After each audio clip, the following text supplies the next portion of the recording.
Hey guys, Mark here. I was just showing a time lapse of the moon tonight, and I don't know, for some reason it doesn't look as full as it did when I was out there through the camera.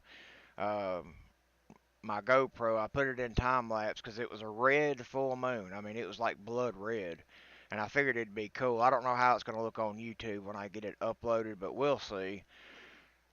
But anyway, that's what this is a time lapse of a full moon, um, November 26th, 2018, 2018, November 26th.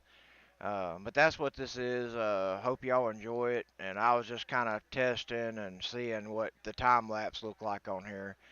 Um, but we'll find out. Y'all have a good evening and y'all have a Merry Christmas and a Happy New Year. And y'all, everybody be safe out there. And we'll talk to everybody later. Y'all have a good evening.